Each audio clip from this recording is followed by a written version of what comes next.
You're in here. Oh, you want to switch? I said we switch. This is your. And we're live with no books given. JP's in the middle of switching with Heather. We're a man short today with Connor. Hopefully he joins us a bit later. But if not, we got a couple talking points, some interesting things going on in the world that we're gonna cover. How you doing today, Heather? Doing pretty good, I'm doing. Oh, my fucking hip just dislocated from my fucking body. Don't you think you're smashing your knee into the desk? I'm trying to move. There we go. Oh my goodness. It's Amazing. been an interesting day around the house. I watched football all day. And I did not break anything this week. See, that's why you're in a good mood. No fucking work. I was doing caloric intake before the kickoff. Before the kickoff even happened. I mean, I still have my moments, and I'm sitting here, but it wasn't me. It was me being a coach. I'm sitting there, I'm like, what are you doing? And everything that they did, and I'm talking about the Packers and the Saints, everything that they needed to do, they did. But they needed everything to work for them. Like the Saints just quitted, which is exactly what happened in the middle. I mean, they just quit playing. Sometimes you just got to give up. Not that they walked off the field and quit playing. They just said, fuck it, go ahead. This Packers, they don't have 6 of their 8, probably the guys that were hurt and out were probably their best players. They had, Jair Alexander was out. He's one of the best corners in the league. David Bakhtiari argued as one of the best tackles in the league. They were missing their number 1 receiver. They were missing their number 1 running back. If I just threw out a team and hoped to God something would happen.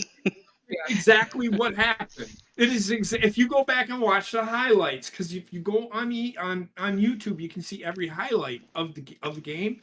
I went back and watched every highlight, and it's just Saints quit playing because they figured out this team is dead.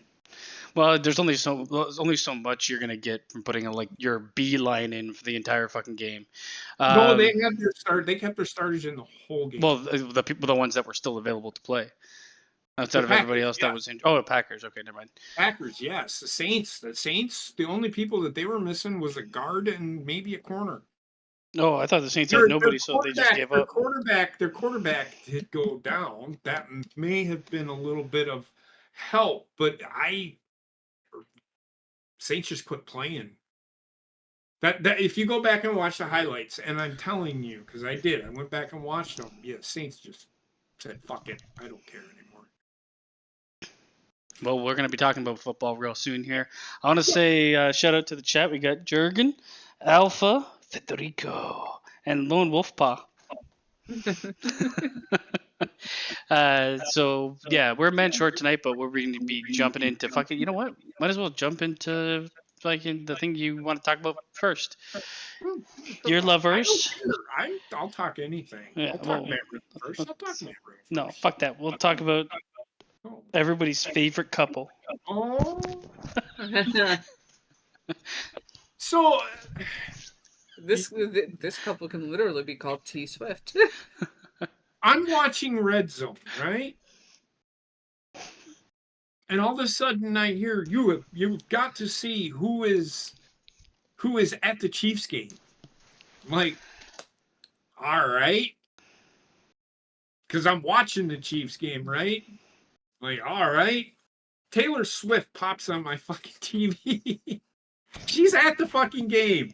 Apparently her and Travis Kelce are dating. Oh, they're flirting back and forth with each other. Anyway, this is the top story in the NFL right now. Who is Travis Kelce dating? That's what I'm saying. Like, the celebrity of sports is taking over the sport, and The it's ruined it. The problem is football wasn't central to what happened here. No. But it should have been. There were 2 major upsets today. Dallas getting beat by the Cardinals, who were considered, they're full on playing with the fourth string quarterback. Okay.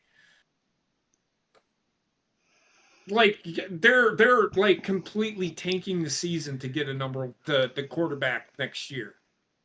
That's the race. That's literally where the Cardinals are at right now.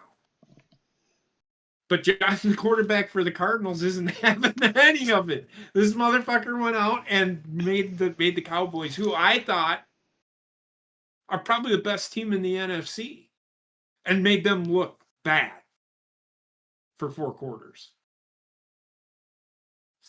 You also had the real big upset. Like, if the Jaguars got their ass handed to them by probably the 3rd worst team in the league, in the Houston Texans. But instead, we got to have this Travis Kelce is possibly dating. And I mean, people were fucking, like, they were making a big deal of this during the game. Oh, God. And every time he made a catch, camera went right up to the press box. Right to her.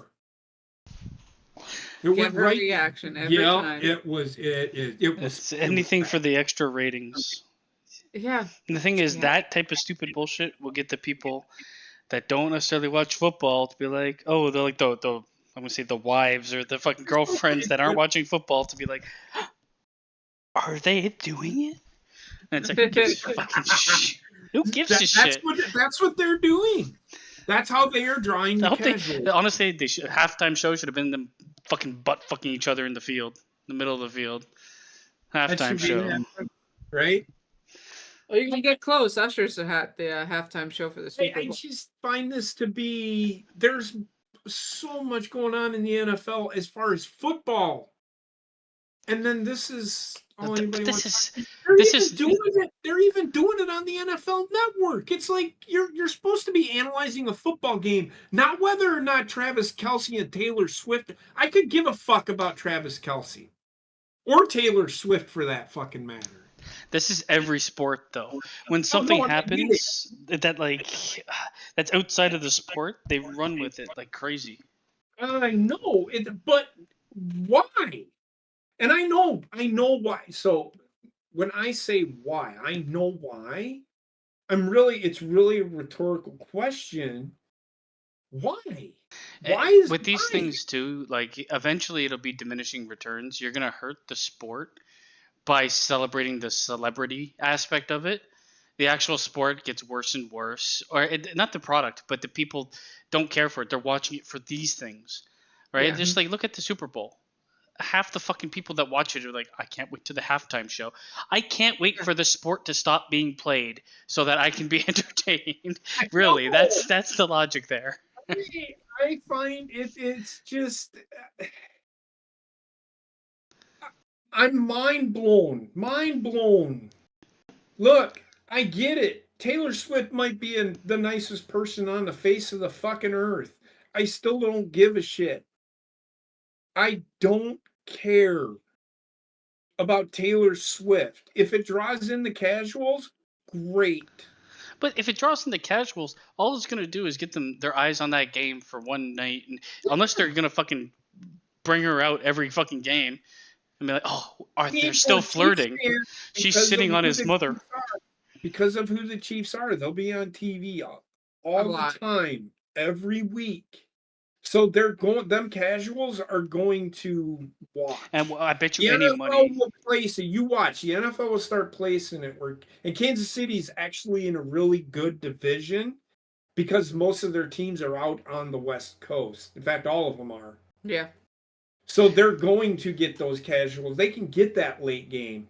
I can see them time. Like skewing this shit into something that like takes it'll be like a season long fucking romance tale of horseshit. And it's like, oh, what if she does this at the Super Bowl? Even if they're not in the fucking Super Bowl. That's what they are going to do with this. I just don't give a shit. I don't know why everybody in this fucking planet cares where everybody else puts their dick. Imagine if they make it to the Super Bowl. I'm with Alpha. Just another reason to completely give up on the human race.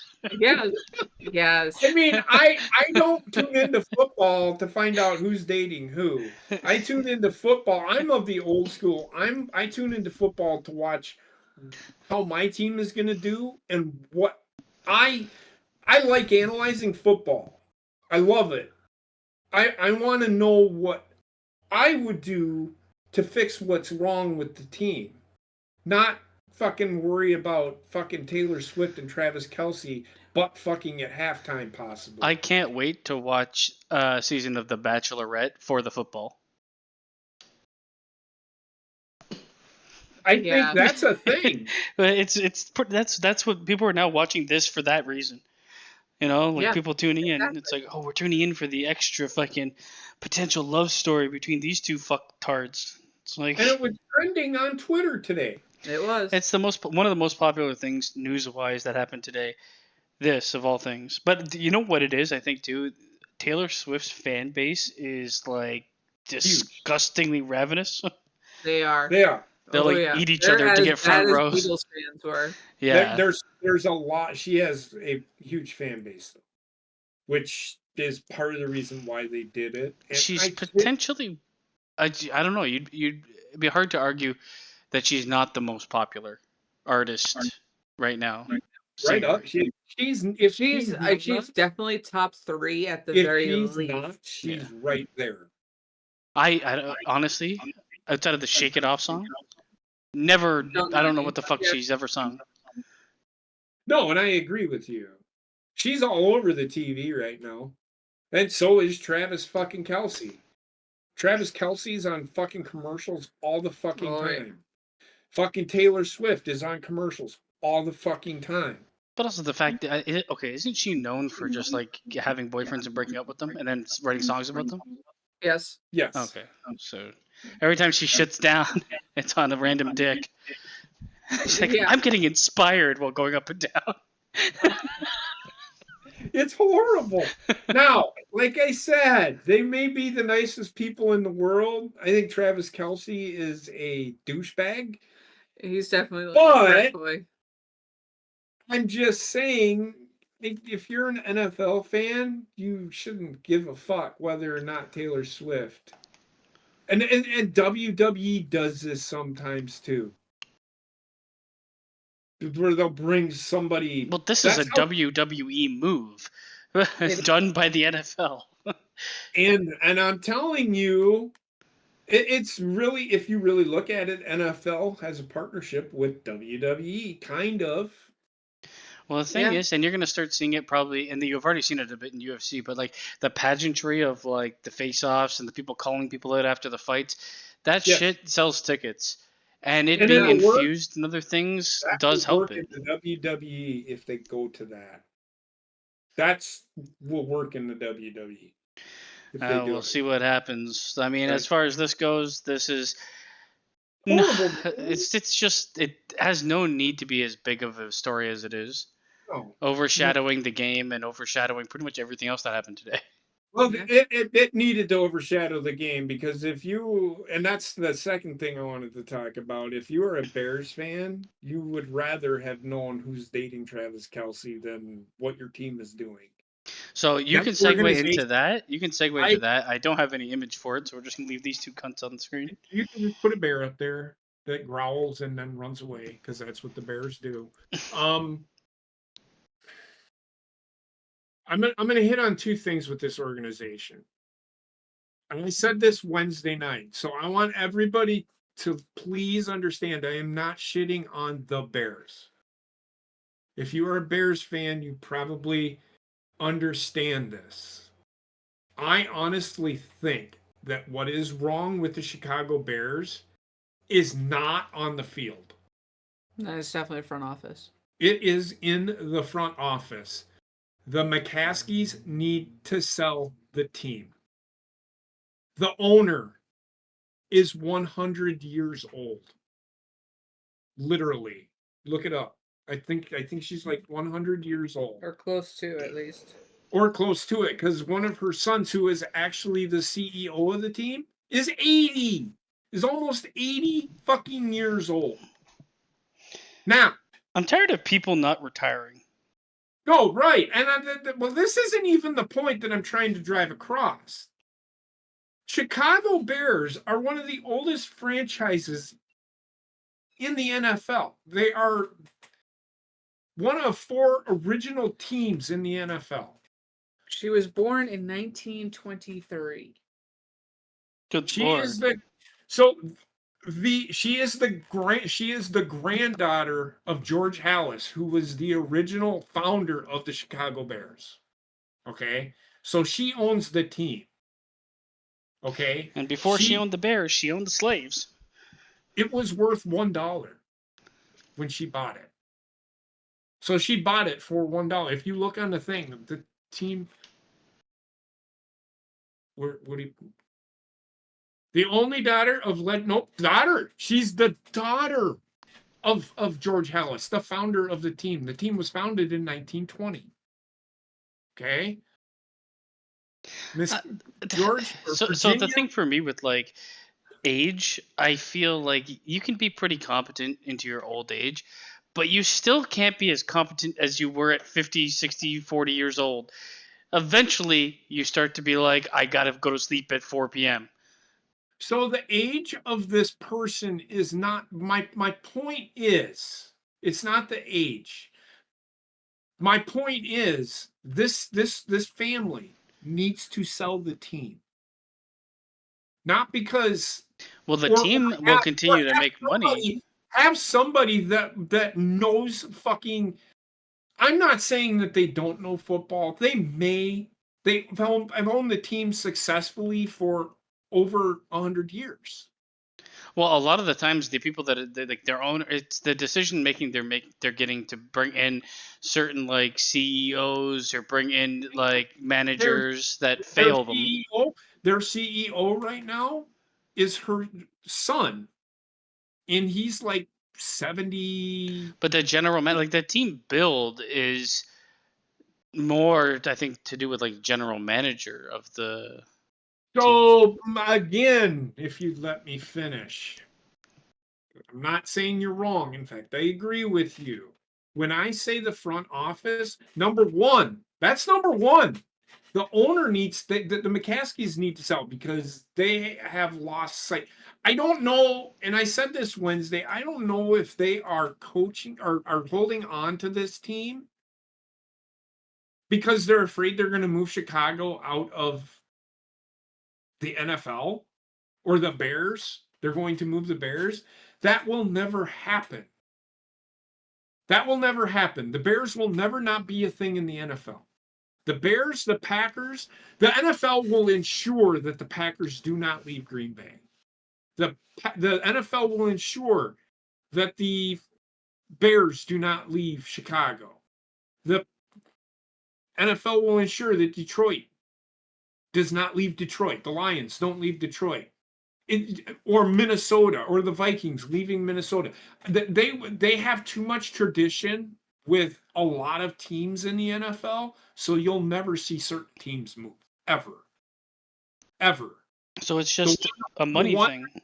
The one that was really shocking was the one from Baltimore to Indianapolis when the Colts moved. I didn't think that nobody ever thought they would ever leave Baltimore. I mean, the state of sport, though, the longer you hold, the more money you're going to make when you eventually sell. What does she give a shit? She's 100. She'll be dust in 10 minutes. But the rest of the family will only earn more. If the team's losing or not, it's still going to make money, apparently. So yeah, it's still going to be profitable. But if you're a football fan, it could be more profitable. Okay, they could be more profitable. Yeah. I'm a Packer fan, okay? Do I want the Bears to lose? Yes. But I want them to be at least competitive doing it. They aren't even fucking competitive right now. And it's not because not all because of the general manager. The McCaskies just don't want to pay the right fucking people to do the fucking job, which is why I think they're the ones that hired the general manager. Mm-hmm. So the general manager needs to be fired. This is why the entire coaching staff, which I'll get to in a second, needs to be fired. Because there's another thing added on to that. Go watch a clip of Justin Fields' post-game press conference. And it tells you everything you need to know about the Chicago Bears organization. He literally was asked the question, what are you not getting, or what is causing you not to get your reads, or something to that effect? Yeah. And he sat there and he went, coaching?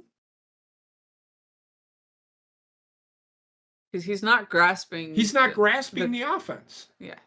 And I don't think it's personally his fault.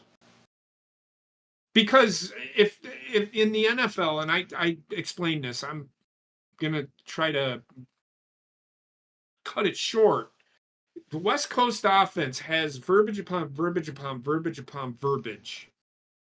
And you have to know everything in that certain play while the play is going on.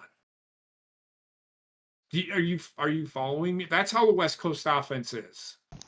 So it's a bunch of fucking words. So I gave this example on Wednesday. If I give you, I write 67-11 draw. 67 post 11 draw. What do you think is happening? I don't know. So what that is this is I write.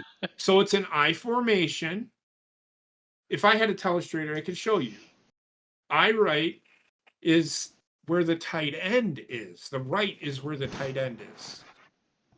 So he's on the right side of the formation. Okay. The 67 post is just a route. And the 11 draw is a run. But you'd think that somebody that got to the level of an NFL coach understands or can learn that shit. Well, he could probably understand the example that JP just gave. That's easy.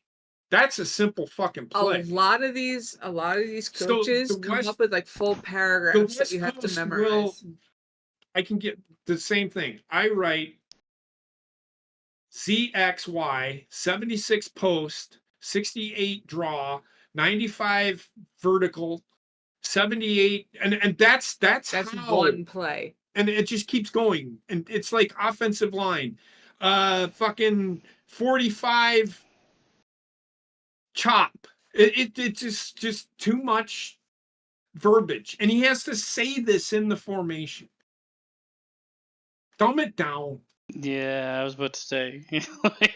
There's nothing wrong. The most intricate fucking offense known to mankind.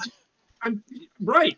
So I'm telling you, if you dumb it down, Justin Fields will be just fine. If you don't, you're going to be stuck and you're going to have people going, we need to tank and go for the number one pick in the draft, which it makes no sense to me because you just did it 3 years ago. Well, that's the other thing too. The idea, I fucking hate. Another thing that's really killed sport, the idea of purposely tanking. Yes. I hate it. It gives you a reward for not trying. And the reward is huge. It's like, we're going to be absolute shit so we can get the best player of the year coming up. What? Yeah. But then a lot of teams don't draft the number one pick. If you've seen recently. Well, it depends on the team. I think teams will draft for all-star or they'll draft for team need. So I'm telling you right now, the Carolina Panthers took the number one pick this year. They traded with Chicago because they had their quarterback. So that just showed me they're showing faith in Justin Fields.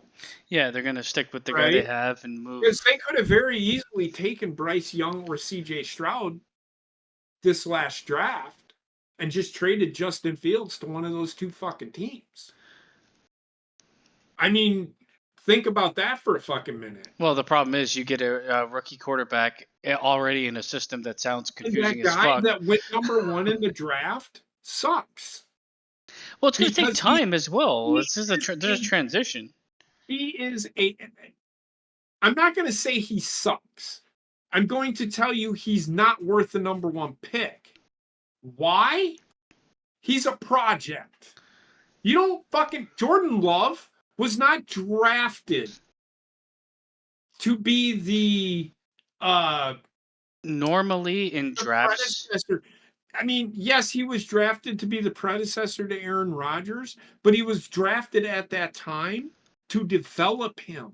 Yeah, normally in drafts, you do not draft a project in the early round of the first round. The Packers did it based on the fact. This is why the Packers drafted Jordan Love in 2020. They drafted Jordan Love because Aaron Rodgers was coming off of a fucking injury and they didn't know if he was going to be the same. And if they didn't have immediate holes to fill somewhere else. But he came back and won 2 MVPs. But also you look at getting a guy where you're getting your star quarterback. By the time that guy's ready, your star quarterback is done. He's either leaving or he's done playing. And that guy's ready to take up the helm. Or should be. So, where is Aaron Rodgers right now? He's done. That happens. But what I was referring for you to talk about was the fucking. Jordan Love is thriving. I mean, yes, he isn't the fucking man. I'm not calling him. But if you watched him today, he looked like a leader. Well, this is when you get he looked, because he didn't have, he was like, what was he, like 7 for 18 for like 84 yards or something like that at halftime. He was not playing well. He played with guts and determination, I think, is what he it was guts and determination. Is like, I am not. The thing is, you can see it in him. He's trying.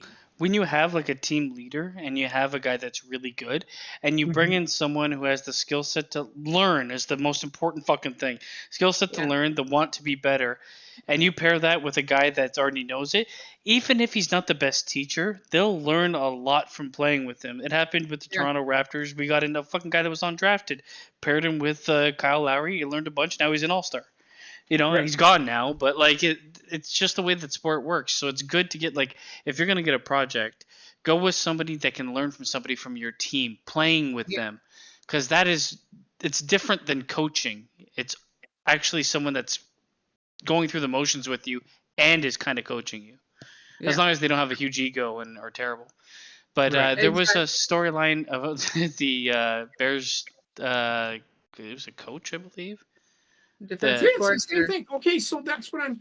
Apparently, so one of their former players, Charles Tillman, who was a cornerback, he, like, all reports said that he told the Bears coaching staff that the defensive coordinator, and I can't remember his name now, Alan Williams, his house was getting raided. Apparently, he had some sensitive content. What that is, I don't know. We talked about. I thought he had inappropriate words or some shit that he used. That you found out about was actually refuted by both Bears and CNN or whatever. But I have no idea what the guy said or what got him in hot water. Nobody knows what he said or what the inappropriate behavior was, because that's really what's going on and why he resigned. He actually did resign. I know he did. Sorry, go ahead, Heather. He actually just resigned because they were about to basically fire him for inappropriate behavior at the stadium. Okay.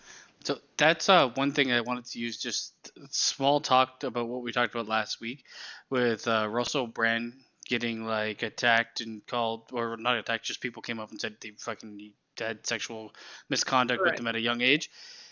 So without anything being proven, he's been deplatformed and demonetized on all of his earning platforms. Why is that even legal? I don't know. Because if you haven't been, so it's like Stephen King. Out of nowhere, someone's like, Stephen King, he raped me and I was 7. Stephen King books taken off the shelf, not sold anywhere. You can't get them digitally. You can't get them anywhere else. That would be the same thing without even having a trial or anything. Yeah. So like the type of power that they wield for that shit is kind of wild for me. And it's already attacking someone who hasn't even had the chance to have a fair trial. Yeah. Right. Go ahead. I mean, but with that, it's also it's a business's choice. So really, it's that is on the business for allowing themselves to be bullied into doing shit like that. Well, I feel like it's one thing to be like, we're not allowing to create any more material. None of his material had to do with soliciting young girls. None of it, right? So like the fact is like, okay, so a basketball player gets in trouble, therefore you cannot see any of the games he played in this year or any year, and he can't make any money. Like, it doesn't make sense that the power is there to kind of attack someone to that level without having a trial. It could very well end up that the guy did do terrible things, but it could also end up that he did nothing. And you've just taken years away. I would sue the fucking shit out of YouTube and everybody else if you were making a bunch of money and they were like, we're deplatforming you because of a rumor or because of things, and I don't know. And when it's all said and done, if it ends up being he never did any of these things, these people that claimed he did will just walk away. Mm-hmm. Yeah, I just, with Russell Brand, it's kind of the same thing, but kind of not. But I do agree with you. I think it should be illegal to cut off a source of money. Oh, fuck yeah. Because he's now in a situation where he's going to spend a ton of money. Without justification? Well, they'll say something along like, it's a bad look for our brand. Though none of those fucking places were promoting it anyway. Exactly. It's so bad. I'm honestly, I am that person who believes that men or women, mostly women, that sit there and file a false rape claim, they should get the same amount of time in prison that their would-be rapist would get. Well, the problem is with like court of law, you just don't have enough evidence to prove it happened. It's not saying that it didn't happen, right? They just can't convict somebody. So on a non-conviction, it's not like now you're guilty for bringing it up, but there's got to be some sort of recourse, because people pointing the finger willy-nilly, fucking ruining people's lives, asking for millions of dollars is wild, man. It happens at that level. What happens when it starts to happen a lot at the level of like people that are just making an honest living in terms of the money they're making? I already saw that happen in my old job. So like, when it is happening to the lower class as well, and frankly, it's a load of shit. It doesn't happen to the scale of like they'll never sell another product or anything. No, they get sued and end up having to constantly pay their false accuser money every month or every year or so. So I've seen someone, it wasn't me personally, but I was at the event that this happened at. I've seen someone, all people of age, consensually do something with someone else, and the next day was like, nope, no, I didn't do that. And I'm like, there's a bunch of witnesses that saw you, and you were 100% okay with it. And now all of a sudden you're not, and the fucking guy got fired. Yeah. Lost his job because of horseshit. Someone else just claiming something happened with little to no proof. Which is why I applaud Disney for this one action of still preparing to keep Jonathan Majors until the final verdict is out. I think that's what everybody should do. You can't really... I don't think you should be impacted until proven guilty, in all honesty. Exactly. Like, that's just it. As far as it goes for Disney, did you see that the president of Disney, Bob Iger, came out and he's like, we're going to tone it down on the political statements in our shows. They should. I think it's a little too late. They have lost so much fucking money that turning around that big ship after being like so pro certain things, it's going to be hard to rebuild that bridge with a lot of fans that have pretty much got off the bandwagon. You know what this actually sounds like to me? Sounds like to me that DeSantis has won the lawsuit that Disney had on him for that whole "don't say gay" bullshit. Well, I saw that there was like some something that Disney had where they didn't have to pay a certain amount of taxes for the property of the park. Uh-huh. And as soon as like people were protesting there, that all changed. And now it's like they've been hit in so many ways. All the things that they're releasing are not making the money that they need them to No. make. They're spending too much money. And it all started when they really took up arms with a certain point of view that doesn't really have a fan base, just has a loud voice. Yes. Yes. Yes. Basement. Stop making sense. It's I'm not going to make allowed. dollars. Top dollar. Released by the WWE, but not just him. Oh my no. god. The amount of, you know what, most of them, I'm like, yeah, get rid of them. Yeah. I think this is the biggest release they have done in like 4 years or something. They did it 2 years ago. Yeah, they did, this is I don't know, it's probably the same amount. Maybe a little, maybe like one or two more superstars. But most of the names that came out, we're all like, what the fuck? Yeah. Yes. Yeah, I see that one. Yeah, that one too. It's not they that were still there. It's not that they're terrible. It's just that they were not using them in any way. Yeah. The only reason I said that they're going to, this one shocked me a little bit. Sorry, this one shocked me. This really shocked me a little bit because they were actually doing something with him. This release pisses me off, and that is the only thing that shocked me because they were actually doing something with him. That's the only, it just shocked me I didn't think they'd release him until they were done with him. Now, I'm not going to say that the release technically shocked me. It's another wrestler that I was pretty big on, that I'm like, stop fucking yourself up constantly. It's Matt Riddle. He was his own undoing. Velveteen Dream. We've had a couple. Bray Wyatt was on that bandwagon for a while. Then he unfortunately passed away. It's like, how many times do you have to see? Like, just stop. Like, you go from fucking body slamming a guy at a fucking baseball game or body splashing to release WWE. And yes, he can go somewhere else, and yes, he can make money, but he ain't gonna make WWE money somewhere else, and he ain't gonna get the exposure that he got in WWE. And he was realistically one of those guys that I could picture being one of the top, not top guys, but big faces of WWE, because he had a really good, like, fun personality, and he just went over well. Yeah. Well, the whole thing that really just baffles me is they've had less trouble with Riddle than they have had with Jey Uso. See, I have this strong feeling that Matt Riddle might not have a good relationship with the buyers, TKO, and UFC history. Yeah, agreed. Yeah. That's what I really think it is. That, coupled with his problematic behavior in the last couple of years. Mm-hmm. I was like, okay, we're just going to get rid of him. I think he's a guy that can 100% be brought back if he cleans up his act, but God knows if that's going to happen. Agreed. I don't disagree with you. It's going to take a lot for him to clean himself up. He's been to rehab a couple of times, right? WWE's paid for it. Yep.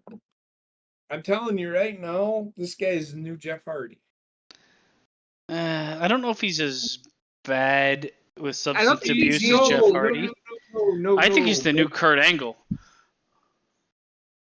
Kurt Angle got far in the bag with pills and shit like that, and that really destroyed him. And he was an elite athlete, could do it all, and that was like his undoing. And this, like, when I say Matt Riddle, I'm not comparing the two too much wrestling wise, but they do have their elite athlete status. And they both could wrestle really well, and they had the fun-loving personality that really got over. However, and it's not even, I don't even think it's the drugs. I think it's just him. Yeah. Yeah. Because, like I said, I don't think he's been using since his last stint in rehab. Especially now that he has, I think, his third child on the way. But it's definitely, he suffers the same problem of diarrhea at the mouth that Lana had. He's also got that like live big mentality. Yes. Like anybody that's gonna go out there and did he have a child with a porn star? She's pregnant currently. Yeah. He had 2 others with his wife, I believe. That's never good. No, it is what it is. I don't care. I know, but just like if you have to like lay it out on paper, child with a porn star is probably not going to be child with 2 parents. That's all I'm going to say. Okay, I'm not arguing about the. It's just the decision making. Most people would be like, it's poor decision making. Yes. There you go. And I think that's been his problem. Poor decision making. And probably a pretty big ego. Well, when I say ego, it's just because he won't not do something. Yeah, it's a business ego. I could definitely say that. Right. Maybe this will be a bit humbling for him. Who knows? Yeah. Yeah. And then again, who knows? Maybe he just fucking starts to be a guy that sells weed. I hope, because I actually like him. I do. I really like him. I thought he was almost a full package in terms of character and wrestling. Was it you, me, and Heather, and Gina watched the pay-per-view or was it just a regular, just weekly NXT show? Matt Riddle and Tommaso Ciampa had a fucking match, and it was for the or Adam Cole. I'm sorry, it was Matt Riddle versus Adam Cole, and Adam Cole was the NXT champion. That fucking match that he had with Adam Cole made me jump out of my fucking seat. That's how good this guy is. But he's also one of those guys that he's going to give you pretty much a average to good match anytime he's in the ring. He can be telling a story with anybody. He's like super useful as like a higher mid-card guy. Yes. And you don't get them too often. Like I'm telling you, his ceiling is where Seth Rollins is currently. I can see it. Yeah. That's what I could see from him, but instead he's going to be let go. What's up, Aru? Hey, Aaron. So, yeah, I do want to point out 2 things. Aaron, Saints are going to be just fine. I wouldn't quit on them. And Aru, sorry you're sore, but why are you sore? Because your team took it in the ass today? Yeah. He's a Bears fan. And if you go back and watch, and seriously, I think he was on the show Wednesday too. I'm not shitting on the Bears. I'm shitting on the organization. I'm not shitting on the players. This problem with Chicago is not the players' fault. This is ownership on down. It's bad. That's how bad it is in Chicago. So I just wanted to point that out. Yeah. But Matt Riddle, he had the opportunity. Not Shawn Michaels, but I think he could have been. And he's not young. He's like 38. He started kind of late. He started late, but I think like with his work ethic and stuff, he could have been wrestling until he's 45, 46 years old, no problem. They call him the Stallion for a reason. Yeah. Because he looks like a fucking stallion. Because his work ethic is second to fucking none. I could easily see him wrestle for another 10 years. Oh, easily. And the thing is with him, he can do it all. He can do it all. And I still think he could be able to do it all at 48. I'm kind of getting RVD vibes from him, not just because of the fucking weed smoking, the fact that they could both do it all. Yes. And neither of them really had the entirety of what they deserved on WWE's main roster. I mean, like RVD went further, but it was also because a lot of the fan base was moved over from ECW. Right. Right. So he brought those fans with him. As far as it goes, I don't know. It is what it is. A bunch of other people got released. Nobody really cares. Top Dollar, who cares? Top Dollar. He actually. It was funny. I was scrolling through Twitter, and the funniest thing that I seen on Twitter was Top Dollar changes his name, and people, I think it was Ringside News, and I clicked on it, changed his name to Just Dollar. It's like, what the fuck? This motherfucker, he did. He just literally said Just Dollar. I saw one, I think it was like, pay me $1 for work. There's a couple of good ones. I mean, no, like, obviously, I'm not like saying, oh, great, everybody lost their job. It's just like, at some point you kind of got to know if you're not being used and you're not progressing. And sometimes that's a combination of the actual company and yourself. Yes. But the writing was on the wall there. Yes. The any other release, and this is why releases don't bother me. Everybody says, oh, they're just laying people out. No, they're letting people go because that's a job. It's like, shut the fuck up. Here's the thing. They aren't cutting out. Maybe these people on Twitter and shit drive me fucking nuts with this shit, these WWE releases. Because how can you honestly sit there and tell me with a straight face, like, I've literally tweeted people, were you there? Do you know the reason why he got released? Do you think there's a reason why he wasn't being used? He's not getting it. Well, I hate the people that demonize the company for releasing. I mean, most of the wrestlers will leave and be like, I kind of see why it happened. Most of the wrestlers understand because they're in that environment. And even if they're fucking angry about it, it's like, well, learn from it or whatever. I mean, a bunch of people got fucking, in real life, get released from their jobs and shit like that. It's different with wrestlers. They're contractors,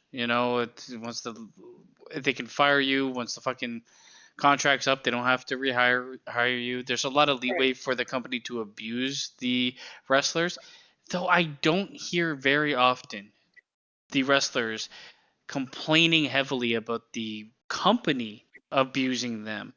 It's more they knew what the company offered and what they could get, and they knew it from the beginning, and it was their decision to stay there and work. Yeah, exactly. And on top of that, they're making hundreds of thousands of dollars. So they have themselves a nice little cushion to be off for that 90 days, or just take the time to find the right company for them to go to. Well, I can honestly tell you where half of them are going to go. Yeah, probably. They're going to go to Impact. They'll go to Impact and AEW and just be... The only one that I could see going to AEW... is here to show the world. I'm here to show the world. Well, Matt Riddle will show up at AEW. I think Dolph Ziggler is already at the doorstep, knocking on it.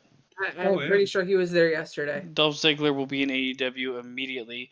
I think Matt Riddle, he'll probably go there, but he doesn't, in my opinion, his character might fit AEW. His wrestling does not.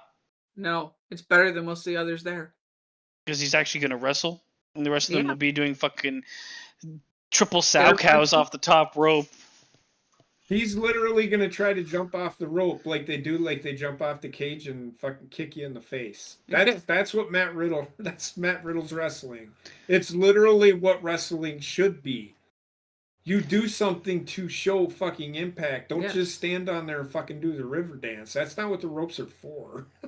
and the funniest thing is WWE trimming the fat, getting rid of some people, and I'd say Dolph Ziggler is trimming the fat. Yes. Them getting rid of the people that they don't deem necessary to be on TV will be the only thing that gives AEW a small boost in ratings, and only for that night. But if the shit from another company is getting you better than what you currently are, it ain't a good sign. But they've conditioned their fan base to be like, who's the next thing coming in? What's the next big thing? So they're always going to get those little pops. Matt Riddle will be a pop. Dolph Ziggler will be a pop. But after that, they'll go with the rest of the roster, which is about 800 people at this point. And God knows if they're ever seen again.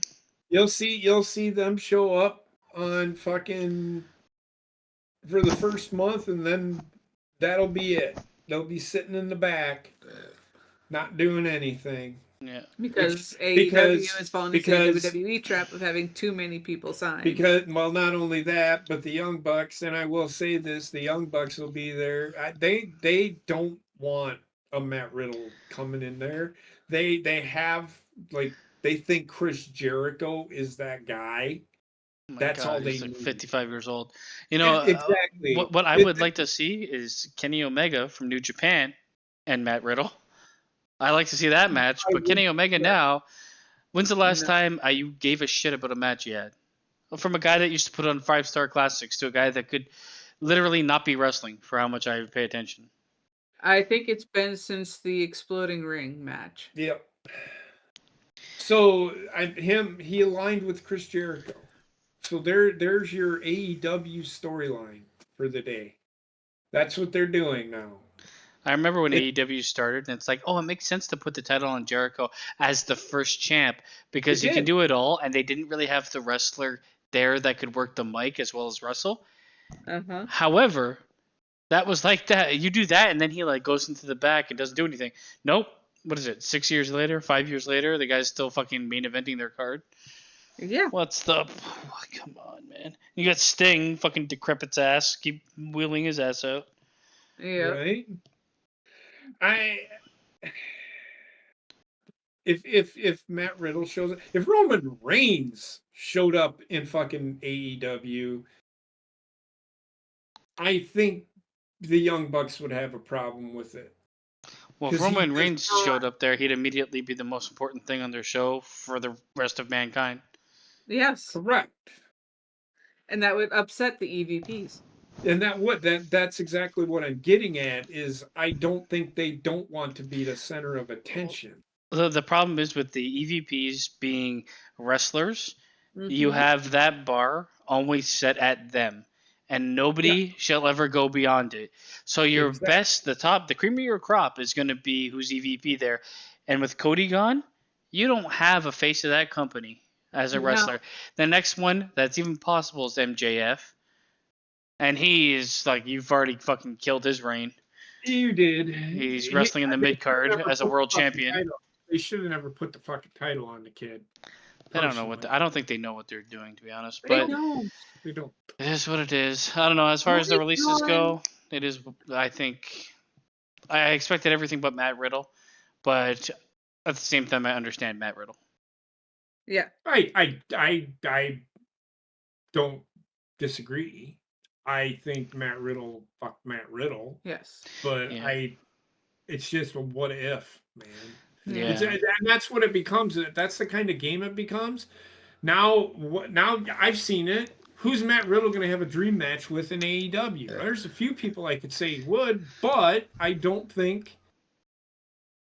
It's the problem of I'd rather having him reach his zenith in WWE before we start talking about dream matches somewhere else. And that's where it's not going to happen. And again, like there's only the mirror to blame for him. Yeah. Yep. But it also leads into a talk that we'll talk about briefly. Smackdown with USA was put there. Someone put it there. Oh yes, the deal with Fox is up this year. So Raw 2024 in October 2020. 24. Okay. Yeah. But the deal is up with Fox, and so it's already been mentioned that Raw or SmackDown would move to NBC. Well, that was what everybody. I think that's what they should do, is move to NBC. Well, Tim put something in there that kind of was confirmed. I think that they were going to be going. So they have 4 shows. So was SmackDown going to USA or staying with USA or whatever the fuck it was? Right. Yep. SmackDown's going to USA or moving to USA as well as NXT is moving to USA. Yeah, and I could see. I think you guys are right. Raw will be on a bigger cable platform. Be on NBC. It's going to be. That is. I said it the other fucking night. I think they're going to do something big that fucking night on that fucking show. And that falls right into the time where Roman Reigns is going to get beat. And it might be that fucking time. I mean, it'll kill the WrestleMania moment, but I don't give a fuck.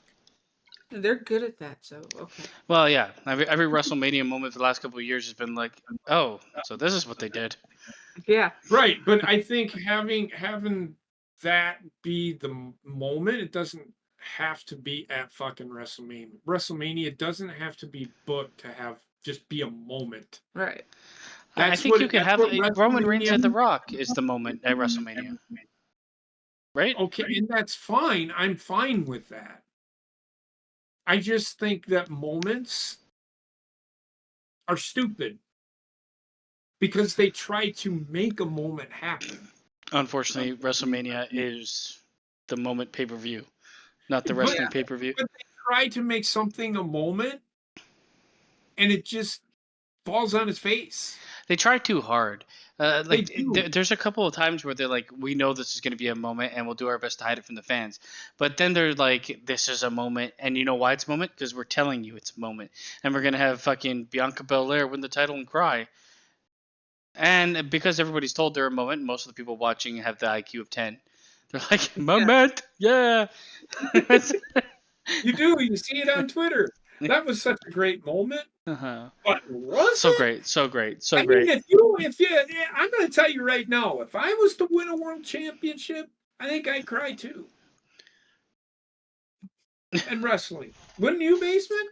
I'd be like, fucking A, this shit fucking hurts. I'm not crying because I'm happy I won. I'm crying because fuck, this shit hurts. Well, the thing is, I feel like I'd be of two minds. If I was actually being booked as a wrestler, and it was like, oh my god, I fought my ass off, and the crowd's behind me, and I've been working in the wrestling business for years. And then there'd be that moment of I deserve it, and thank God everybody thinks so too.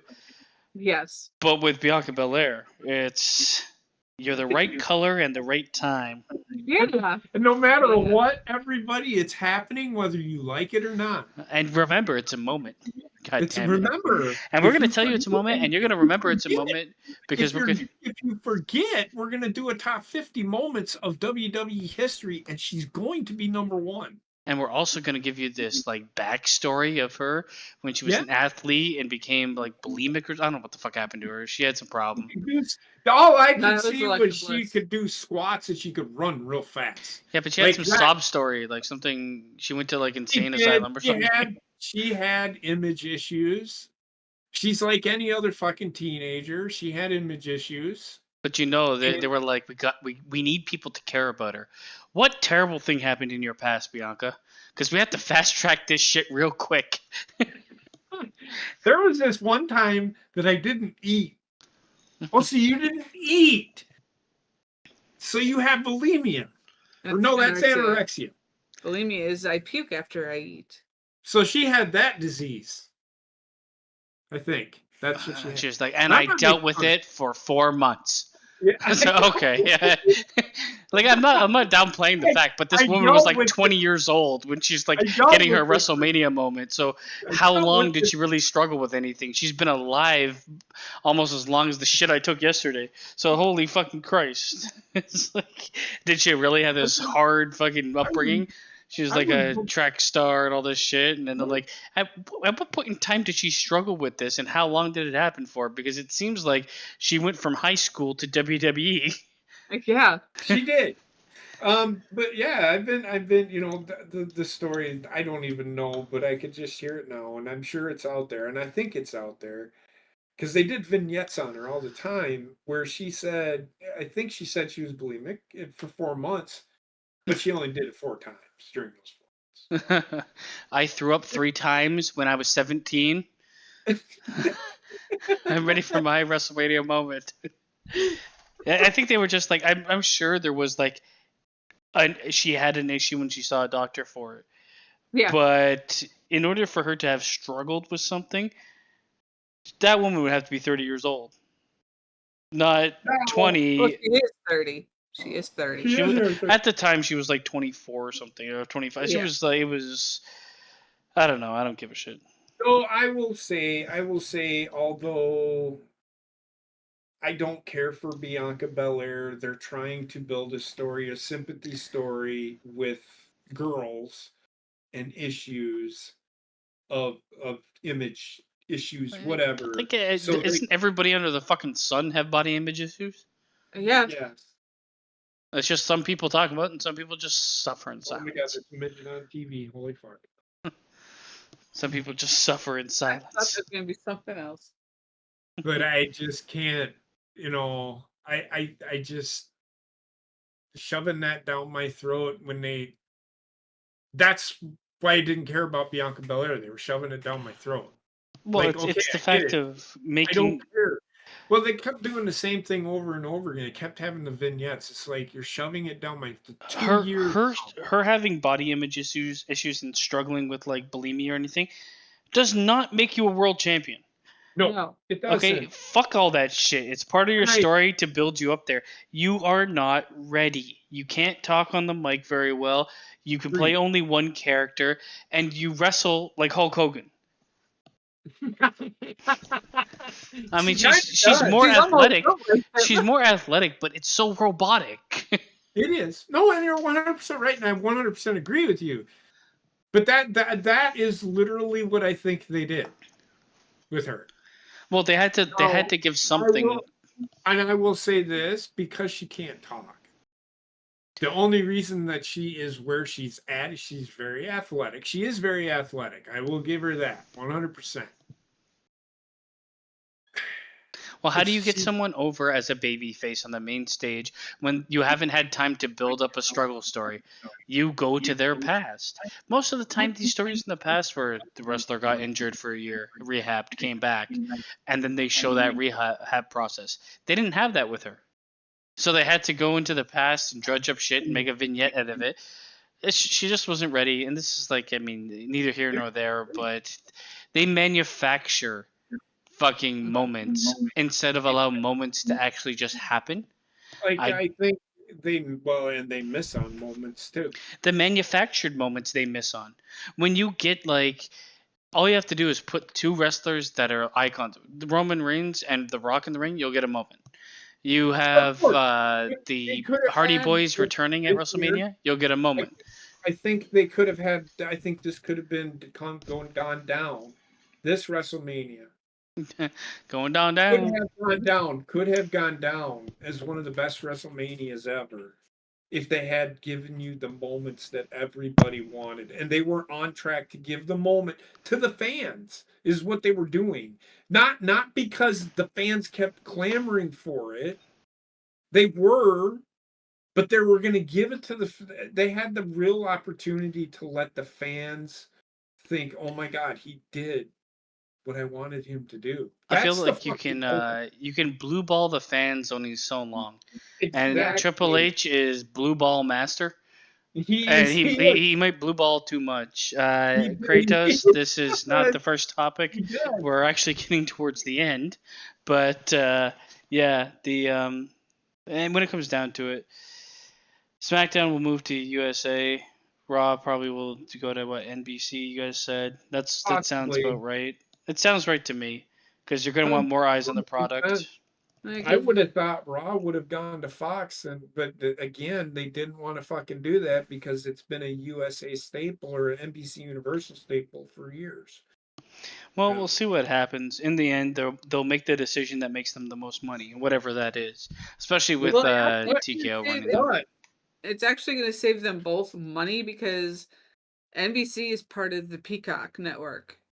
Yeah, and they already have their streaming library, so it makes sense. So I also think that Raw will go back to 2 hours, which they desperately need. Please, to do. God, they don't have the writing nor the ability to do a 3-hour show. I don't think SmackDown moving to USA. I think they'll keep it at 2 hours. All their shows need to be at 2 hours. With where they're at and the merger, they don't need the revenues at all.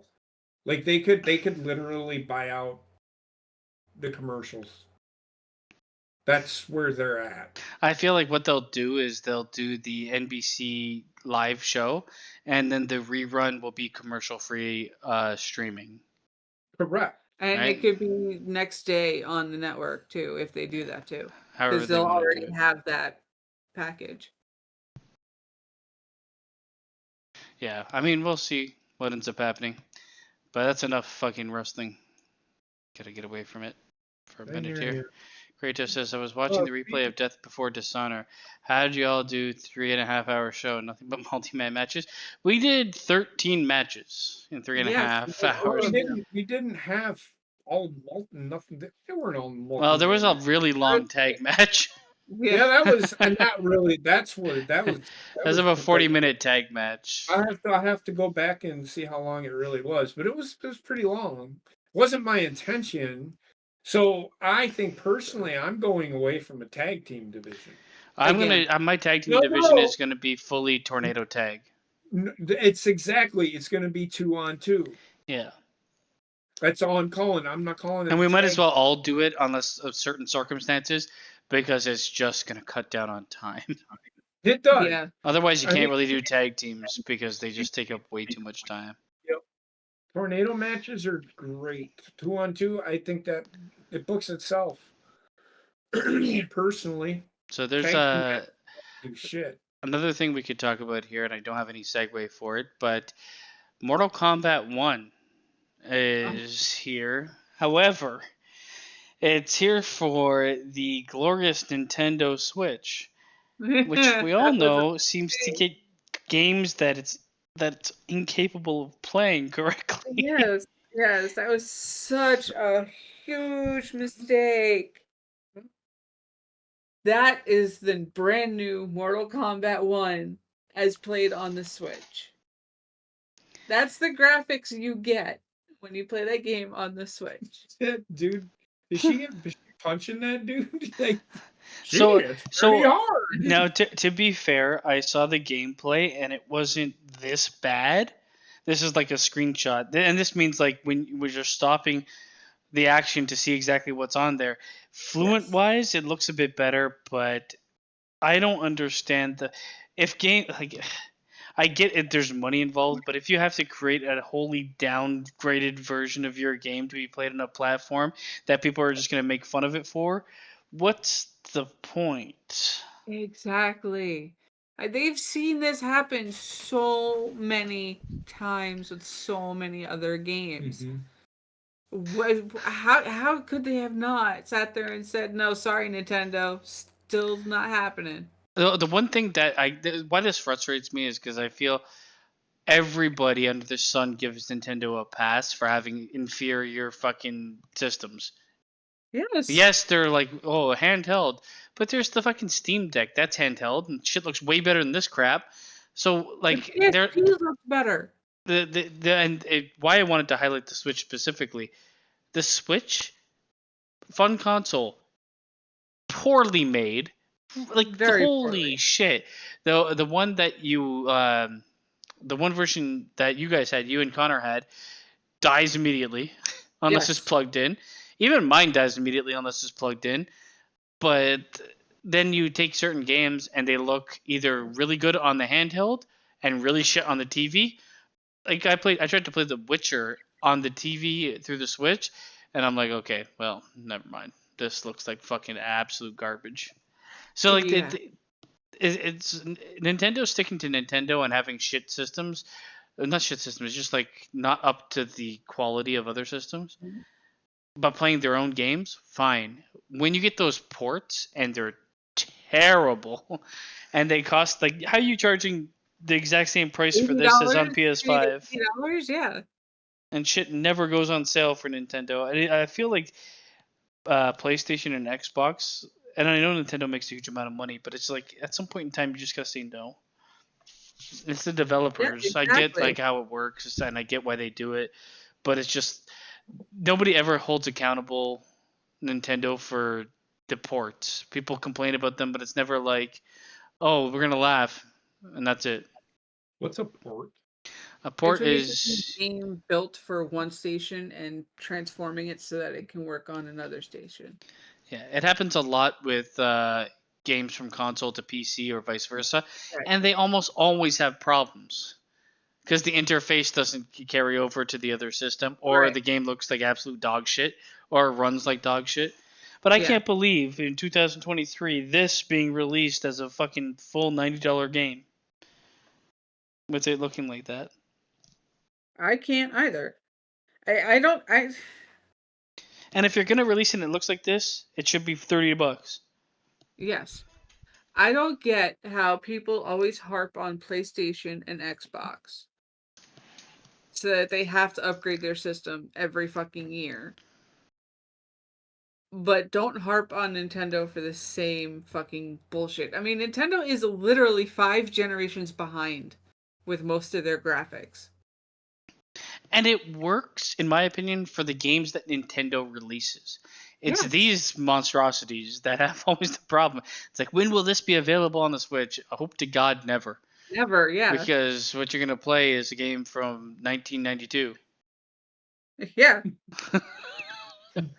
My only question is what storyline is the Mortal Kombat game following?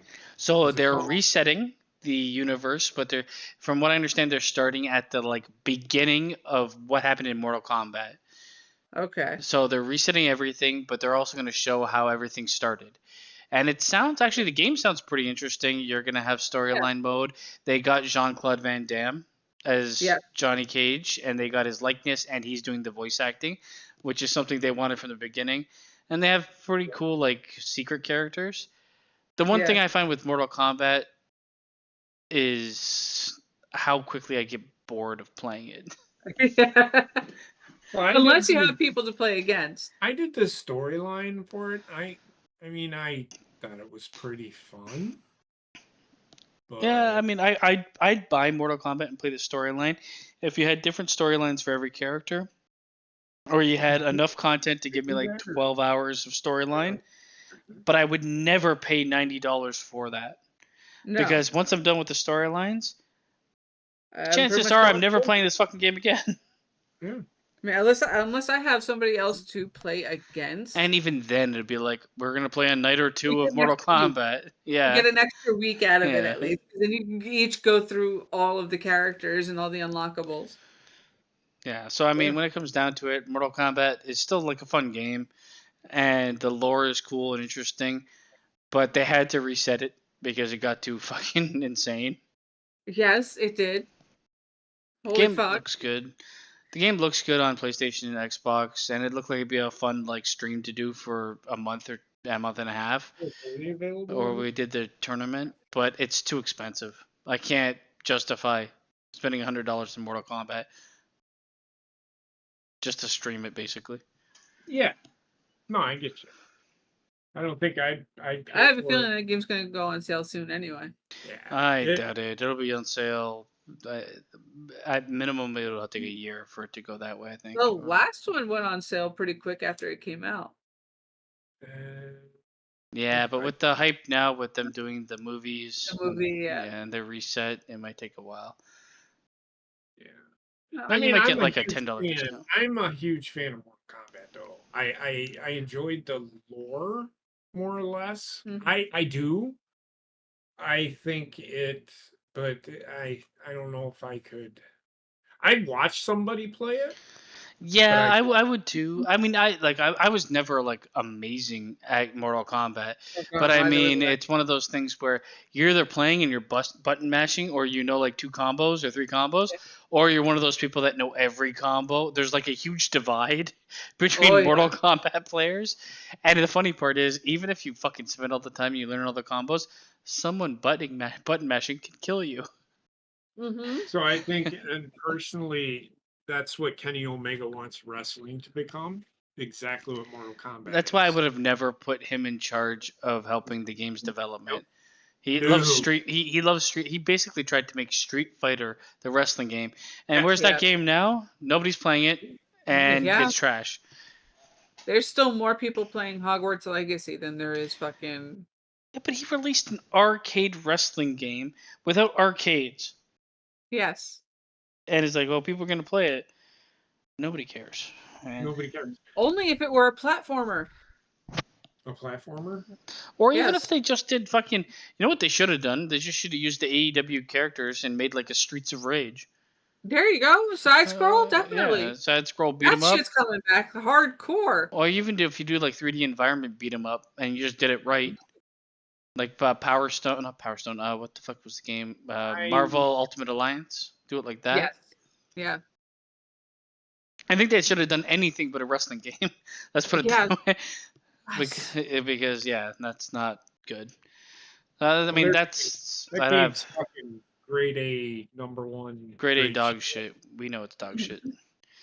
So Mortal Kombat 1, look for. I don't know when it gets released or if it's already released. I think it might already be released. I think it's already released. But like I said, I do like the Mortal Kombat lore, and now I'm not gonna say that I'm gonna play it. I'll probably watch somebody play it.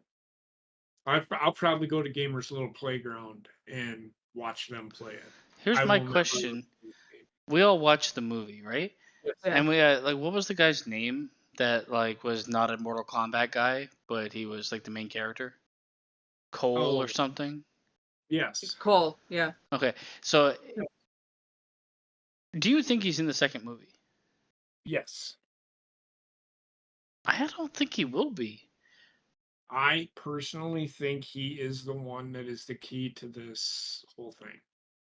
Oh God, he's such a boring fucking character. I agree with you 100%. I feel like if it was me, I'd go with the bigger name in Carl Urban as Johnny Cage and have him be the main character. Because he's going to be introduced as a brand new fighter in Mortal Kombat. And Cole Slaw, or whatever the fuck his name was. Well, and ultimately Liu Kang is the guy. Well, what else does fucking Cole had his family and he went back to his family and he saved him from Sub-Zero.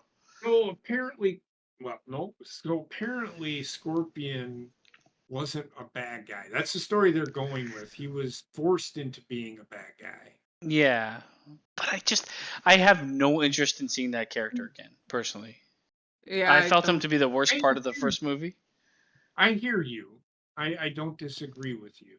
He might still be there, but I don't think he's going to be the lead. I think it's going to be Carl Urban. Yeah. And I don't want it to be about Johnny Cage. I really don't. Well, it's going to be. No, I think this movie's going to be more about the tournament. It's just for Earth, Johnny Cage is going to be the lead. I'm pretty sure, yeah. That ruins the lore of Mortal Kombat. Not necessarily. Sure it does. I mean, it's still going to be an ensemble cast, but he's going to be the guy that's in front of the camera most of the time. Okay. Or else they wouldn't need to get a larger name actor for him. I am sorry. It ultimately has to be Liu Kang. Honestly, the guy that's playing Liu Kang, hear you. He can't. I'm sorry. He can't. I'm not. And also, we got Liu Kang in the first ones, so they're probably not going to do it again.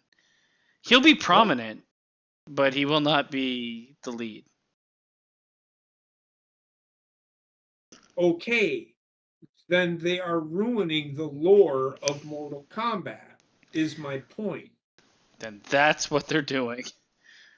I mean, it's very possible. I don't think... I mean, unless the guy has taken every acting class under the sun since the first movie. I don't see him leading that movie. I'm fine with that. You can bring in another Liu Kang. Fuck him. He was perfect as Liu Kang. Yeah. I know, and he wasn't terrible. His acting wasn't terrible. It's just Liu Kang is also I don't think you need the strongest actor for Liu Kang. No, you don't. He's very white bread. But he ultimately, in the Mortal Kombat lore, is the reason that the Earthlings win. And I think he could still pull off that role while not being the entry point for the viewer into the tournament. They're gonna go either with the guy from the first movie, or they're gonna go with Johnny Cage. And I can see them being dual leads. Yeah. But I strongly doubt it's gonna be Liu Kang. Liu Kang is gonna be like that Raiden character from the original. He's in the background and he still gets his prominent, important moments. And he's going to be super important to the story, but he's not going to be the eyes for the audience. And I'm okay with that, just as long as they don't lose focus, that it's not about the guy. Yeah, well, this is going to be a make or break. If the movie sucks, that's it for Mortal Kombat as a movie. The first one was it was watchable. Decent-ish. Wasn't great or anything. Yeah, it's 6.5 out of 10 or something like that. It made me jizz my pants. Yeah, same. All right, so done with Mortal Kombat. There's only one other thing to talk about, guys, and it's big news here in Canada today. Sure. You know who visited us? Oh my God. Was it Taylor Swift too? Everybody's favorite Ukrainian. Oh, Zelensky? Yeah, he was just here fucking off. Yeah, he was just there. What was he doing there? Getting money? He was asking for more fucking money. And then he came here, and of course, our fucking pube of a fucking prime minister is like, you know what? Yes. Nobody can afford to live in this country anymore, but yes. And given the state of your current prime minister, he probably sat there and said, if you do that little dance number you did in that one music video from your past, I'll slip a little extra 100,000 for you. He was fucking sucking him dry. Oh, God, I'm telling you, though, Paul, Zelensky's actually sucking everybody dry. Like, yes, he is. The most infuriating thing in the world, and I looked into, okay, so Zelensky came, he conquered Canada, and he asked for a bunch of money, and of course Justin Trudeau's like, if there's one thing I love to do, it's give away money. So he gave away, I think, a combined over $1 billion. Are you still behind us? No, we in total, how much have you guys given? Do you know? It's exactly. It's hilarious. 640 billion. Oh my God, that is astronomical. We've given them, if I remember right, it's 600. I could be wrong. It's $640 billion. We give them for defense aid. Well, we have only given them 9.5 billion. Okay. But like population-wise, the thing is, we have less people to suck the money out of. I get But it's still, I'm telling you, Zelensky's a fucking money vampire. He goes on his world tour and stuffs his pockets, and then he goes back and shoots fucking GQ model shit. Fuck that guy. All I know is, you have right now here, you want to rent a fucking 1-bedroom apartment? $2,800, $3,000. Oh, okay. Since the war began, the Biden administration and the U.S. Congress have directed more than $75 billion in assistance to Ukraine, which includes humanitarian, financial, and military support. No, none of that's true. According to the the last part, military support, is not true. According to the Kiel Institute for the Economy, a German research institute.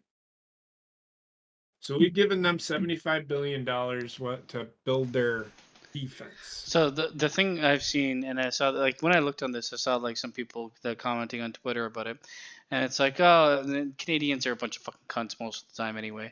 So they're there, it's like, oh, go Canada, yeah, you give our money away, and like then there's a couple of them that are like, you have fucking people like Toronto is littered with homeless people.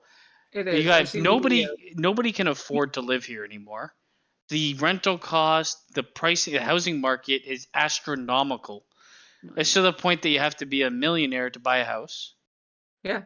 So when you take all those things away from the actual public, and you give $9.5 billion to fucking the biggest grifter in the world to go spend in Ukraine, and then people on Twitter are like, well, at least you don't have to worry about missiles hitting your house. Well, I don't have a house. So I just did the math on this. Listen to this. This will blow your fucking mind. $75 billion has been given to Ukraine while we're struggling here in the United States. Yeah, right? Now we got $700 a person. There's 350. Oops, I did that wrong. Okay, yeah, maybe I misspoke. I almost did it wrong. I did it wrong. I could use $214 from the government. But that's not how it would be done. They wouldn't give it to everybody, right? You'd. I get you. My point is, there's 350 million people. Well, okay. So you take anybody that's below a certain income line, and you ain't getting 214 or whatever. People will end up getting 500 to 1,000, depending on. But and also, there's some places that you just you want to infuse money into places that people can't afford to live in. Yeah. Correct. It's good. I don't know. I just give up on the world. I'm with Alpha. I fuck everything. I just wanted to point out that, $75 billion.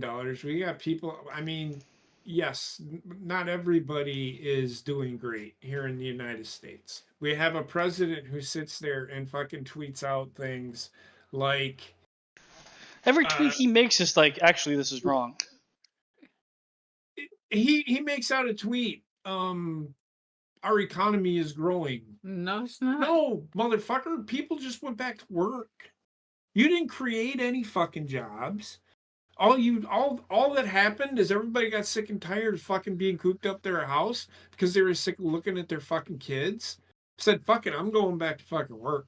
Fuck this shit. The funniest thing I find here, it's like record low unemployment. I'm like, that doesn't mean anything when you don't pay people enough to fucking live. You can have everybody working, but all they're making is a fucking pittance. So it's like when you raise the price of everyday living to an unattainable level, then having you know what you have? Everybody has to work because otherwise you're not eating. Right. And then you have everybody living in you have 18 people living in one house just to get by. It's a complete mess. Canada's a mess. And I swear to God, if Justin Trudeau gets fucking brought back in, I just will move away. Yeah, you're better off moving here and dealing with the health insurance. Yeah, you can move in with us. It'll lower my cost. Just saying. But sleep in your bed, JP. I don't care. Do whatever the fuck you want. Listen. I mean, think about it. I mean, this is the point I'm trying to make. There's these two fucking nut jobs are sending fucking money to a country that's never going to pay him back. I just don't. My question is why they're too much of a fucking pussies hiding behind the media to have anybody ask them and be on fucking record. What about your own country? Exactly. How can you justify sending 70 billion, 10 billion somewhere else while your own country is falling a fucking apart? You obviously don't give a shit about anybody that's living here. And in the U.S., they have open borders, fucking people flying in no matter what they say. Here, it's the same thing. Oh, might as well every fucking immigrant under the sun. Yeah. I mean, I don't know if I shared it.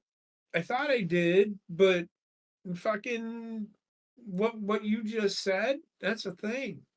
Well, in the job I work now, so every now and then I get calls from people that need shelters for the evening. There is never space. And more recently than not, every single person that I've talked to is a newly landed immigrant. The country or the province or anything that aren't helping them out. They don't know where to go. They have nowhere to stay. All you're doing is increasing homelessness. You're moving people from somewhere else, some war-torn shithole, or a place they can't get over, to come here to sleep on the streets. What's the point?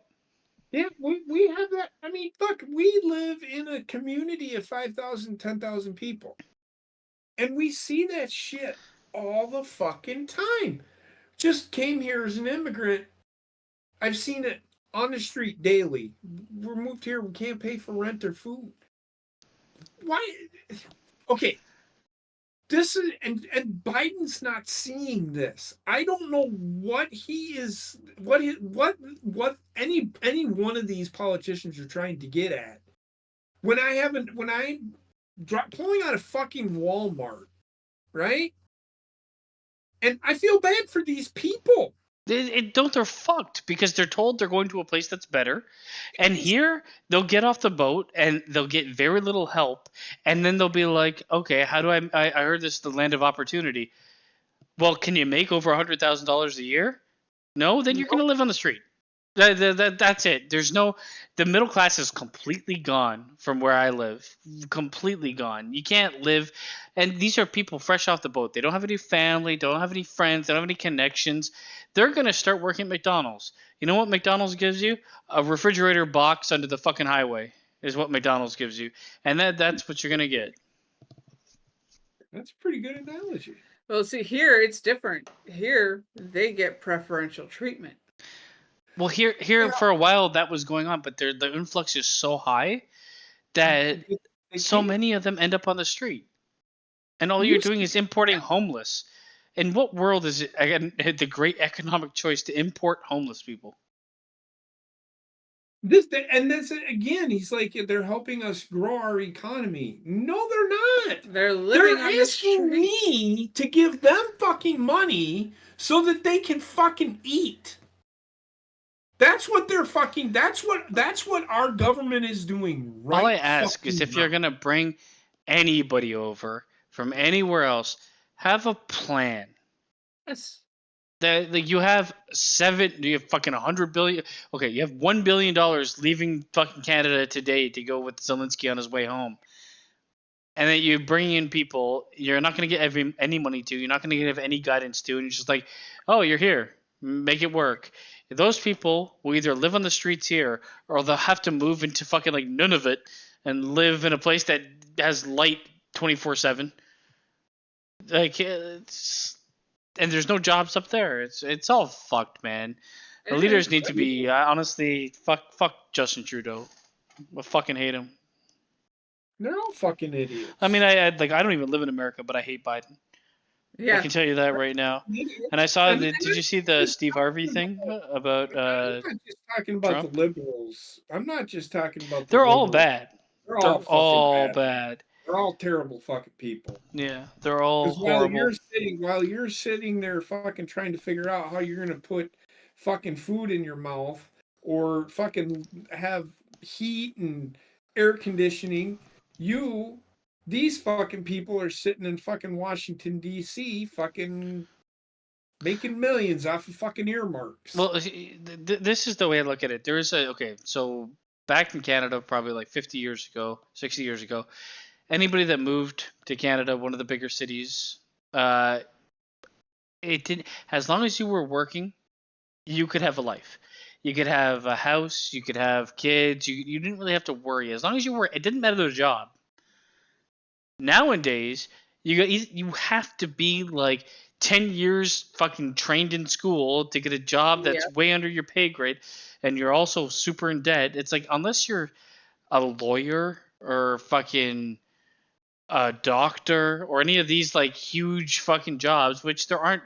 I mean, yeah, there's tons of lawyers, but you also need people to clean toilets. You need people to fucking take care of everybody.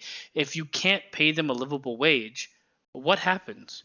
And we're at that breaking point where people are like, man, I make in my mind, I make decent money. But I guess decent money isn't decent money anymore. Decent money isn't decent money anymore. But people like that make less than that, it's like, okay, there's no hope. But the livable wage. Here, the livable wage is $100,000. I get the livable wage thing. It is almost $100,000. I mean, I will tell you, I make just under not. This is before taxes. 55. Somewhere in there. Something in there. Yeah, I'm in the same boat as you. So and there's no livable before taxes. Now my take home probably maybe 39 maybe. Sad, I'll probably equate to you when we like look at the dollar amount. It's not livable. That's all I'm saying. Not here. Yeah. Not here. I'd have to move out to middle of nowhere, but then I can't get a job. I can barely make it. But again, I'm thankful for where we live because I don't live in a big ass honking fucking city where the property tax rate is 45%. Yeah, because they charge in rent like in Madison, like downtown, where the kid, school, $2,000. And or more just to fucking rent a 1-bedroom apartment. Yeah, here it's $3,000 to rent one. And I know what it's the same in New York. Yeah, but New York is probably the worst actually, of all places. New York, it's $1,200 to $2,000 for a studio. Right. So I mean, and so livable wage isn't a $25 an hour here. Is a lot of fucking money. Yeah. I'm just gonna fucking say it. See, here it used to be. Used to be that if you make over 24 an hour, you're probably able to like support yourself and do whatever. Now you got to make probably 45 an hour because it's not just the price of like renting, it's the food is so fucking expensive. Yeah. Everything is so fucking expensive. 100% agree. That's what Like drives. here, you either have to live with someone else that's working, or you have to be top tier professional in something that pays you a ton of money. Right. Otherwise, you're fucked. I just, yeah. I mean, I even looked at Heather today, and I'm like, did we get fucking groceries for the week? I mean, not that I'm running out of money or anything. It's just holy shit, you know, because, and I know because it feels like we aren't running out of food. You know, like, and then I forgot that we had a bunch of like pork chops and shit. But to me, like, yeah, I've worked at a bunch of places in the past, and yeah, at times I'm like, okay, this is like a low end job, and I understand making a low end wage, and I understand you couldn't live off of this. Then when you get to the point where you're working in a place where it's like, yes, this is a job, this is a career, this is something you could do, and you still pretty much fucking scraping by at very, very bare minimum, and it's looking even worse. It's like, man, at this point in time, I was looking at jobs for other regional governments up in like the north because I can't stay here, man. The cost is astronomical. It's way too much. I can guarantee that. Yeah. So more sooner rather than later, I'm just hoping to see what happens with my job, because if they package me off and they just dissolve entirely, then I'll take that package and my ass is out of here. Yeah. Because the cost is just so terrible. I believe it. Well, it's because you live in a big city, and it's always. I live on the fringe of a big city. Like, the actual rental prices for places went up in the last 4 years by about $600. Oof. 4 years. You know what happened here? A lot of condos and shit went up, and a lot of like Chinese, Japanese people with a lot of money bought the condos, and what they do is they send their kids over to stay in the condos so that somebody's living there while they attend like Canadian universities or colleges. Right. And that's driven up the prices a lot. Or they just buy the house and have somebody live there for 6 months because that's all you really need in order to like justify the purchase, right? Or like, I mean, in the end, there's a bunch of places built in Toronto and built in where I live that are owned by people that don't live here. And it just drives the price up everywhere you go because you're looking for availability, right? Mm-hmm. Yeah, exactly. It's insane. I'm sure like Canada's not the only place. Any big city, anywhere. I don't know how it is. Where's Jurgen live again? He lives in like fucking Spain or something. I don't fucking know. I just, the cost of living is the problem, and I get that, and that should be. And it's really hard to sit here. For me, it's at the breaking point. The thing that people miss is you go to McDonald's and they say, like, well, you got to give them a livable wage.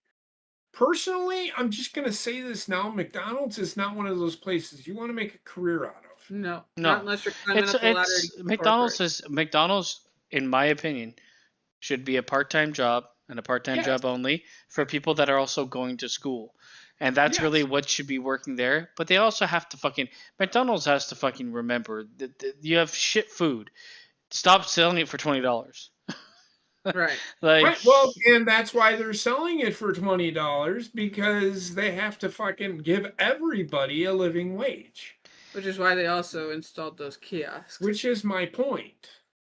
Now they're starting to. That's what it's coming down to. They went to kiosks. Well, a lot of like you've seen the fucking. I think it's like an Amazon run grocery store, so it's just automated completely. You go in, they scan your phone, they get your Amazon information, you pick up whatever you want, and you have to scan it to get out, and it charges your Amazon. Yeah. Which is where things are gonna go. I'm telling you, automation for. Most stores that don't need to be like there's no need for human presence. Right. See, that's why I like my job. Yeah, your job needs a human presence. Yeah, my job is the same. Like, it cannot be automated. No. Right, which is weird. I mean, aspects of it can be. No, mine's just getting dissolved because it's getting turned into a city instead of a region. Oh. So everything is going to go to the different cities. Right now we deal with 3 cities. Now it's just going to be, instead of 3 cities, 1 region, it's just going to be 3 cities. But each thing still has to exist. Yes. And it has to be it has to be manned. Manned 24/7. It's kind of chauvinistic, don't you think? Whatever. Mankind. That's men and women. Fucking dickhead. No, I don't mind. If you want to work at McDonald's, work at McDonald's. I'm not telling you not to. I think certain jobs just fit certain people, and they get used to it, and they like the environment, and that's fine. But if you ever want to make a career, I want to say to those people here's what I want to say to those people. That there are those people out there, like, I'm gonna make McDonald's a career because I don't have the opportunity to fucking do anything else. Only thing that I'm going to say is, if that is your attitude, I do not feel sorry for you if you can't make your rent. I mean, the one thing when it comes to McDonald's, it's going to teach you one of the most transferable skills in the world, which is customer service. Yeah. You can transition to a different role somewhere else. Hey, it might still be a customer service role, but you'll be in a place that pays you more, or a place that has career opportunity and growth. McDonald's, you're going to go from just being like fucking cook or fryer, or whatever the fuck they're called, to someone that deals with the till at the front, to a manager. After that, you ain't going too much farther up. You'll go store manager, and that's it. Unless you want to go to be a regional manager, then well, the way it was, so it was, you started out as a crew person, then you made it to assistant lead, or you were a crew trainer, then you went up to lead. And then you went up to assistant manager, then manager, then the McDonald's manager. Is not a company to grow in. And regional, and then you can become a regional manager. Do you then know? You got your regional director, and then you've got your. Then you got corporate people. The main reason why McDonald's is not a company to grow in, because as you level up and roll, the only thing that changes for you, you still do the exact same job as everybody else. Yep. The only thing that changes for you is that people look to you to fix problems. Yep. Like, you being a manager of McDonald's means you're doing the same job you did as an entry-level employee. Except when, like, a customer complains or something, then you're the person they talk to. Yep. Most managerial roles take you away from the interaction of customer facing, because you're managing people. In McDonald's, you're managing customers no matter what your role is. Yep. Correct. And yes, you might manage people to the point where it's like, this person didn't come in, or that person, like that small stuff, but you shouldn't be doing 2 things. You shouldn't be doing helping the customer while still being the manager of the entire staff. That's why that job sucks, because as you move up, your actual job never really changes. Mm-hmm. And you get added duties. Yeah. Yes, you get added pay, but I even think like top tier manager of McDonald's here probably doesn't make more than like $28 an hour, or $26 an hour. I think that's the max they make here. I can almost, because I think they make about the same as I would. Now, a regional director, he's probably making $100,000 a year. Well, like, it all depends. I mean, if you can get away from the fucking work of it, like the floor, then you can make good money. I think like the best story I saw was where somebody worked their way up through McDonald's to become owner of their own McDonald's. So, which you so can the be. way our McDonald's worked, now the one that I started at, actually the guy bought the franchise. Yeah, that's how it is here for all of them. So this guy, and they don't do that anymore here. I have no idea anymore now. McDonald's, it's your corporate. You have no owner anymore. It's really weird. It's like a fucking cult shit. It is. But seriously. But so the guy moved from Ohio, bought property in Dodgeville and Richland Center, put up the Dodgeville McDonald's. He had the people, and he could do this. Like, I was one of the first employees. I went to Richland Center and trained the people how to do their job, like new employees. So but then they all of a sudden they had the McDonald's, so this is why they went away from the corporate. So the Dodgeville McDonald's now belongs to the corporation. Does that make sense? Yeah. It doesn't have an owner anymore. The McDonald's that I worked at is probably the same now. It used to have an owner long ago, but I'm pretty sure they moved away from that. The other thing I wanted to say with McDonald's is, like, originally it was like once you move up in McDonald's, you get to learn how to be a manager, you get to learn how to be a trainer, like all these transferable skills nowadays don't mean jack shit. Yeah. Because people will be like, "Oh, you worked at McDonald's, so you're gonna do either the same or worse here." Meanwhile, you might have fucking 6 years working at McDonald's where I was a trainer, active trainer. Everywhere I've worked since McDonald's, trainers are trainers full time. You know what I mean? Like, they're all individual jobs. So you're getting experience in all of them. But I don't think, like, it just seems like nobody cares about experience anymore. No. It's like, okay, so they fit the criteria for this. And here especially, and it's going to sound bad, but they fit the criteria for this and that. But are they also fitting the criteria of the color and sex we have to hire for? Here, a lot of like corporate jobs have that check mark. I can tell you that for sure.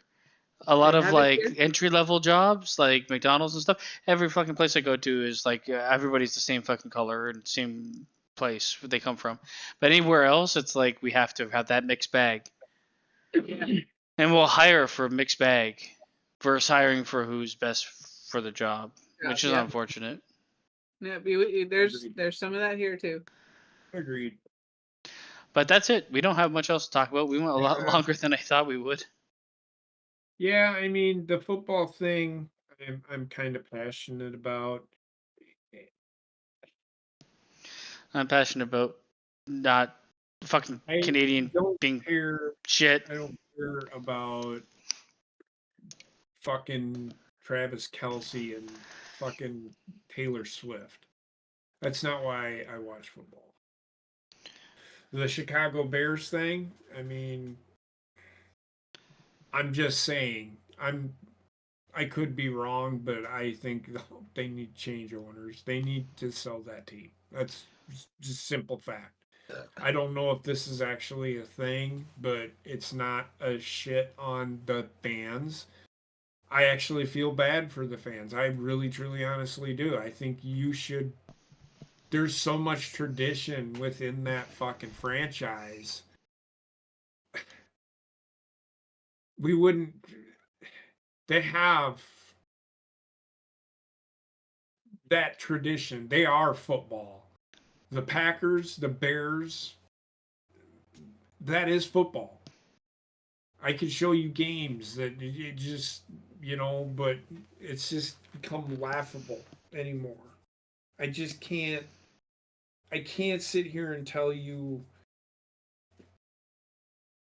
and sell it anymore. If you think you want to live with the fucking ownership because y'all are afraid that Chicago is leaving,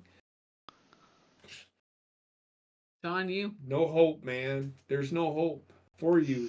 Yeah, I mean, this is coming from. Chicago is a weird fucking place because they have the Cubs fans, but they hate the Bears. I remember when the Cubs sucked. It was next year. When is next year gonna fucking happen? They finally win a World Series, and then the following year, they lose to the fucking Brewers, and and everybody's like, "Oh my God, well, here we go, we're gonna suck again. Well, can't wait, maybe next year." Being a fan of like certain sports here in Canada, that like certain teams that have literally stayed on that treadmill of being terrible, you'll still get the fan base, but it gets so frustrating as a fan to be like, oh, you have monkeys running this fucking thing? Because every decision you make is terrible, and the justification behind it usually is like, well, we see something in this guy, we see something. Like, open your fucking eyes, man. What are you, drafting blind? The Raptors after Vince Carter were terrible for like 10 years. Terrible, god awful. Shouldn't have even been in the league. That's how bad they were.